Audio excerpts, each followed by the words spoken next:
ఆర్ఎస్ఎస్‌లో మొత్తాన్ని మీరు గంపగుత్తగా నింద చేయడం సరైందేనా? ఏదో దాంట్లో కూడా ఇప్పుడు ఎక్కడైనా భిన్నాభిప్రాయాలుంటాయి. ఆర్ఎస్ఎస్‌లో నిక్కచ్చిగా జీవించే వాళ్ళు, ఈ దేశం కోసం పరితపించే వాళ్ళు చాలామంది ఉన్నారు గదా! నేను 2 విషయాలు ఇక్కడ చెప్పదలుచుకున్నా. దేశం బాగు చేస్తది ఆర్ఎస్ఎస్ అని నమ్మిపోయినటువంటి వాళ్ళు ఉన్నారు. ఎందుకంటే వాళ్ళు చెప్పే జాతీయవాదం దేశానికి ఉపయోగపడుతుందేమో అనుకుంటారు. అట్లా నమ్మిపోయినటువంటి వాళ్ళు అందులో ప్రధానంగా ఎస్సీ, ఎస్టీ, బీసీల నుంచి సెలెక్టెడ్‌గా ట్రైన్ చేసి తీసుకుంటున్నారు. ఎందుకంటే ఈ వర్గాలు ఈ దేశంలో ఎక్కువ ఉన్నాయి కాబట్టి ఈ వర్గాల ప్రజల్ని అట్రాక్ట్ చేయాలంటే వీళ్ళని ముందు పెట్టాలన్నట్టు. చేపర పట్టడానికి చిన్న చేపనేసినట్టు పెడతారు. కానీ వీళ్ళెవ్వరు కూడా జిల్లా దాటరు. వాడు 30 సంవత్సరాలు పనిచేసిన ఆర్ఎస్ఎస్లో శూద్రులు ఎవడైనా జిల్లా ప్రచారక కంటే పైన పోయినోడు ఉంటే చూపించండి నాకు. ఎవడైనా దాటి ఎక్కువ పని చేసినట్టుంటే వాడు స్టేట్లో పెట్టుకుంటే అది దాటాడు. ఓన్లీ బ్రాహ్మణులు మాత్రమే ఆర్ఎస్ఎస్ దేశ నాయకత్వం వహిస్తారు. ఎందుకంటే చాతుర్వర్ణ వ్యవస్థ 4 పాదాల హైందవ నాగరాజు నడవాలి వాళ్ళ భాషలో చెప్పాలంటే. చాతుర్వర్ణ బ్రాహ్మణ, క్షత్రియ, శూద్ర, వైశ్య ఈ వ్యవస్థ నడవాలి. ఈ వ్యవస్థను యాజ్ ఇట్ ఈజ్గా ఇంప్లిమెంట్ చేస్తారు వాళ్ళు ఆర్ఎస్ఎస్లో. కావాలంటే నేను ఈ ఇంటర్వ్యూ తర్వాత చూస్తున్నటువంటి ఆర్ఎస్ఎస్ మిత్రులను కూడా కోరేది అంటే మీరు చెక్ చేసుకోండి. నేను వాళ్ళు వ్యక్తిగతంగా దేశభక్తిని నేను కమిట్ చేయను. కానీ ఆర్ఎస్ఎస్ బేసిక్ ఐడియాలజీ ఈ దేశాన్ని ఆధిపత్యం వైపు తీసుకెళ్తుంది. భారత రాజ్యాంగం ఇంతవరకు ఒక శూద్రుడు కాలేదా? ఎవరైనా చూపించండి నాకు. అయింది అవకడనా? బ్రాహ్మణులు తప్ప, అది కూడా చిత్పావన్ బ్రాహ్మణులు తప్ప ఇంకోటి కాడు. బ్రాహ్మణుల్లో కూడా 18 ఋషులకు 7 ఋషుల 18 సంబంధించినటువంటి వంశాలు ఉంటాయి వాళ్ళకు. దాంట్లో చిత్పావన్ బ్రాహ్మణులు తప్ప ఇంకోలం కానియరాలు. అది కూడా ఉంది. అది కూడా ఉంది. దాంట్లో ఇంకోసారి మాట్లాడదాం దానికి. ఆ 7 ఋషులు ఎవరు, ఆ ఋషుల కథ ఏంది, 18 గోత్రాలు ఏమున్నాయి, ఏ గోత్రం వాడు గొప్పోడు, ఏ గోత్రం వాడు తక్కువడు, ఇది కూడా ఉన్నది. సరే, ఇంత సైన్స్ యుగంలో ఇంత సైన్స్ కమ్యూనికేషన్ టెక్నాలజీ ప్రపంచం అంతా పోయి వెళ్తున్నప్పుడు మీరు అన్నట్లు మనువాదం వర్కౌట్ అవుతుందా? కాదు కదా. అవుతుంది కదా, ఇప్పుడు జరుగుతుంది కదా. ఇప్పుడు ఎందుకు ఈ నిరుద్యోగ సమస్య వచ్చింది? దాదాపు 5 లక్షల కంపెనీలు ఎందుకు మూతపడ్డాయి ఈ దేశంలో బీజేపీ వచ్చిన తర్వాత? స్వదేశీ జాగరణ మంచును పెట్టింది కదా ఆర్ఎస్ఎస్. ఎక్కడున్నది స్వదేశీ జాగరణ మంచు? అధికారంలోకి వచ్చిన తర్వాత డిఫెన్స్ను కూడా ప్రైవేటైజ్ చేస్తుంటే స్వదేశీ జాగరణ మంది ఎందుకు కొట్లాడతలేదు? జాతీయవాద సంస్థనే కదా ఆర్ఎస్ఎస్ తను చెప్పుకునేది. ఎందుకు జాతీయవాదం డిస్ఇన్వెస్ట్మెంట్ జరిగి మొత్తం కాంగ్రెస్ ఆ రోజు చేసినప్పుడు తప్పు పట్టావు కదా, స్ట్రాటజికల్ డిస్ఇన్వెస్ట్మెంట్ కూడా తప్పు పట్టిరు కదా. కానీ ఈ సంపదనంతా తీసుకుపోయి ప్రైవేట్ వాళ్ళకి అప్పచెప్పి అది కూడా విదేశాలకు అప్పచెప్తుంటే ఎందుకు ఊకుంటున్నారు?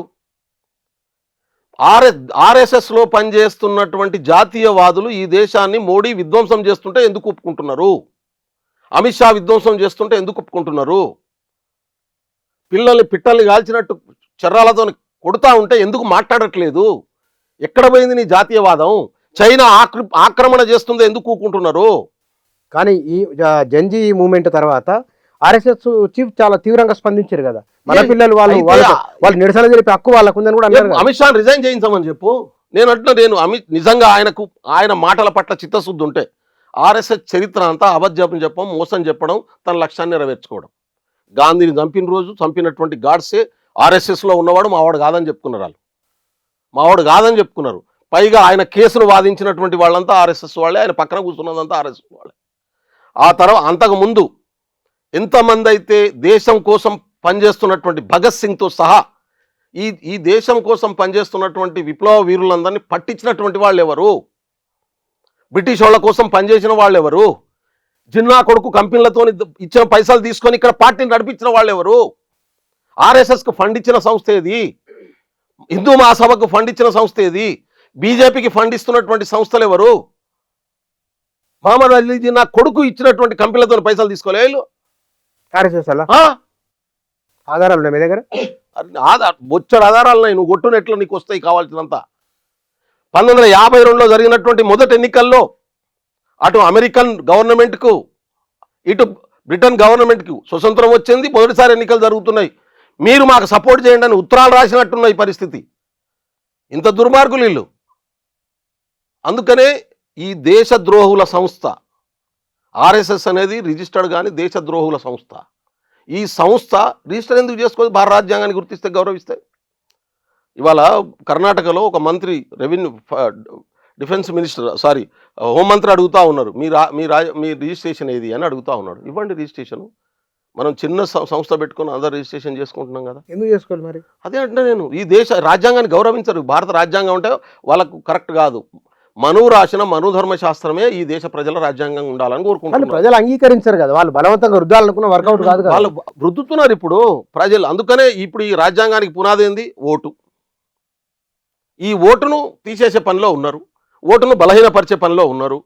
ఓటు ఒకవేళ తనకు వేయకుంటే మిషన్లతో వేసుకునే పొజిషన్కి వచ్చేసిండ్రు. అందుకనే నమ్మడము దీన్ని డైవర్ట్ చేయడం కోసం మనమంతా హిందువులం అని చెప్పి తీసుకొస్తారు. నేనంటే హిందూ మతంలో ఉన్నటువంటి వాళ్ళందరూ సమానం ఎందుకు గారు? మనమంతా హిందువులమే కదా. మనమంతా హిందువులం అయినప్పుడు ఈ మళ్ళీ ఈ బ్రాహ్మణ క్షత్రియ వైశ్య శూద్రేంది భయ్? ఇది తీసేస్తావా చెప్పు? కులాన్ని బ్యాన్ చేస్తావా చెప్పు? మనల్ని హిందువులుగా ఒక యూనిట్గా చేస్తావా చెప్పు? ఎప్పుడైనా రిజర్వేషన్ల కోసం సమానత్వం కోసం ఆర్ఎస్ఎస్ కొట్టాడంగా చూసిరా మీరు? పోనీ ఆర్ఎస్ఎస్ అనుబంధ సంఘాలు కొట్టాడంగా చూసిరా? ఈ దేశంలో ఉన్నటువంటి దళితుడు బ్రాహ్మణులు సమానం అని చెప్తుందా ఆర్ఎస్? చెప్పగలుగుతుందా? ఇలా మోహన్ భగవత్ చెప్తారా? ఆర్ఎస్ఎస్లో పనిచేసిన ఎవడన్నా కొన్ని చెప్పమని చెప్పండి. ఈ దేశంలో ఉన్నటువంటి గిరిజనులు మాతో సమానం అని చెప్పండి. రేపటి నుంచి కంతం పోతు మొత్తం పోతు పెట్టేస్తాం, పెళ్లిళ్ళు చేసుకోవచ్చు ఒకళ్ళొకళ్ళని చెప్పమని చెప్పండి. కులం ఉంటే ఇంట్లో ఉండాలా, గడప దాటితే హిందువులు అవుతున్నారు. ఎట్లయితారు? అది ఆ కింది కులాలని మోసం చేసి బానిసలుగా మార్చే స్లోగన్ అది. కులం ఇంట్లో లోపట్టు ఉంటుంది, కులం బయటనే నువ్వు అధికారం చెలాయిస్తావు. అంటే మా మీద పెత్తనం చేస్తావు, మమ్మల్ని దోసుకుంటావు, సంపదనం తీసుకుపోయి అదానికి అప్ప చెప్తావు. మనుషులకు సమానత్వం చూడవా నువ్వు? కులం ఇంట్లో ఎందుకు ఉండాలి? కులం బయట సమానత్వం ఎట్లయితుంది? ఏడికేళ్ళు వస్తుంది? హిందువులం ఎట్లయితావు? హిందువులుగా మార్చు, మేము రెడీ ఉన్నాం సపోర్ట్ చేయడానికి. మనమంతా హిందువులు కావాలంటే హిందూ మతంలో ఉన్నటువంటి వైరుధ్యాన్ని తొలగించు. నేను అంటున్న సమ్మక్క సారక్కను ఎందుకు పూజ చేయబోయి నువ్వు వచ్చి? మా మైసమ్మ కాడ ఎందుకు నువ్వు ఉండవు? ఈ స్థానిక జానపదుల ఆచార వ్యవహారాలు ఈ దేశంలో బ్రాహ్మణులు ఆచరిస్తారా? ఈ స్థానిక జానపదుల ప్రజల దేవతలను గుర్తిస్తారా, గౌరవిస్తారా, చేస్తారా ఆ పండుగలు పబ్బాలు? అంటే రాహుల్ గాంధీ మాట్లాడిన మాటల వెనుక అంటే ఒక భావజాలాన్ని కౌంటర్ చేయడానికి ఇంకో భావజాలం ఏంది అట్లా? అంటే ఈ దేశము ఇక్కడ ఉన్నటువంటి 90% స్థానిక జానపద ప్రజల దేశం. ఇక్కడ సోదర భావంతో నిండినటువంటి సమానత్వం భావత్వం ఉండేటటువంటి ప్రజలు ఉంటారు. దీనికి పునాది గణరాజ్యాల వ్యవస్థ. గణంలో 5గురు పెద్దలు ఒక్కొక్క గణానికి ప్రాతినిధ్యం వహించి నిర్మాణం ఉండేది ఒకప్పుడు. అదే భారత రాజ్యాంగం రూపంలో ఉంది. దాన్నే బుద్ధుడు మరీ విస్తృతం చేసి చెప్పినటువంటి పరిస్థితి ఉంది. భారతదేశ చరిత్ర అంతా బయట నుంచి వచ్చినటువంటి ఆర్యుల చరిత్రగా మార్చి ఆర్యుల ఆధిపత్య భావజాలాన్ని దేశం మీద రుద్దుతున్నారు, దాన్ని కొనసాగిస్తున్నారు ఇవాళ మనువాదం రూపంలో.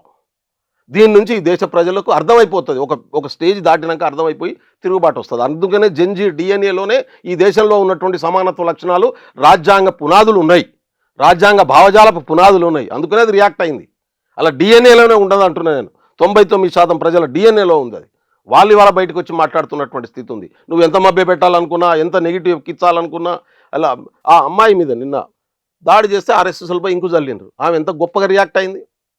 నేహా అనుకుంటా, నువ్వు నా మీద చల్లిన సిరాతోనే నేను చరిత్ర రాస్తా అని చెప్తున్నది.